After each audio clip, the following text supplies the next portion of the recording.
Well, Hillary unveiling her Clintonomics plan this week, and one way she says she can boost incomes is a corporate sharing plan with workers with middle and low incomes. She says, hey, this is a win-win. But Gary, you say when government tells private business what to do, it's actually a loss for all workers. Charles, when I hear Hillary Clinton talking economics and corporations having to share, two words come to mind, and that's oy vey. The bottom line for me is, look, the bottom line is, well done, Ben. Look, corporations are already dealing with 70,000 pages of tax code, 70,000 pages of regulations, mandates, fees, health care, you name it. Now you're going to tell them what they have to pay everybody else? Very simple. If you demand and mandate to companies more pay, higher pay, they are going to react in a way, and it's going to be less people working and higher costs to consumers. Hey, Gary. I don't know what the Yiddish expression is for you're misleading and clouding the issue. I'm sure you get it. No. This is Michigas. It's Michigas. And that's also very good. Go ahead, Adam. What Clinton suggested was a tax incentive for companies, which is a time-honored and, by the way, conservative and capitalistic practice that said to these companies, if you offer this incentive, we'll give to your employees. We're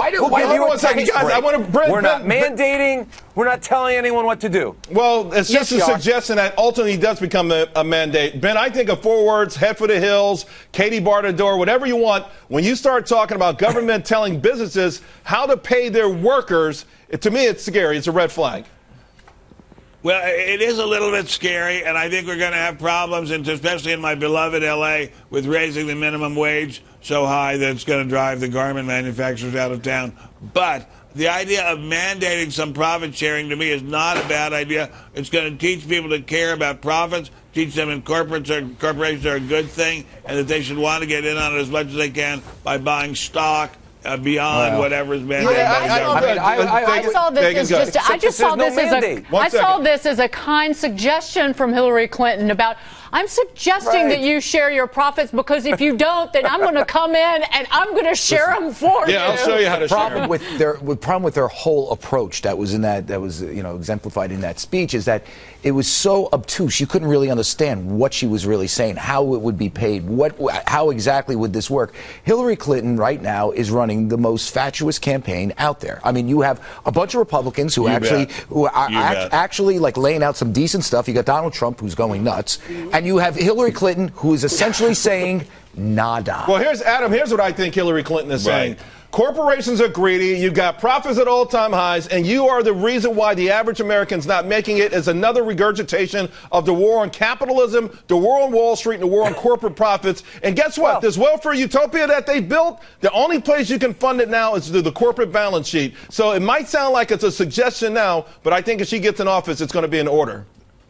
Well, it's interesting, the voices that we hear. That's what you're hearing, Charles. And what I'm hearing is there's a small handful of companies in this country, like Google, for example, that have made their employees rich by sharing equity with them, and that there's another way that companies, all companies, can share some of the Adam, you know what you're hearing from Hillary?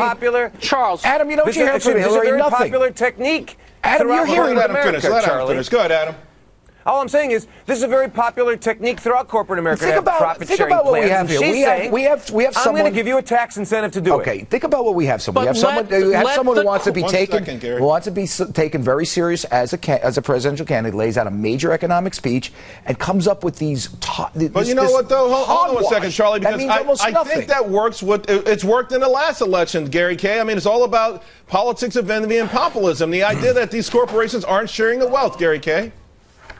Look, in my world, it's free markets, and you let the corporations decide. I just have a simple problem with government day in and day out telling business what they have to do. And the last I looked, the people that have been running the government over the last 10, 15 years has created $18 trillion in debt. They have no right to tell anybody what to do with their money until they get their own house in order. We'll leave it right there. Thank you.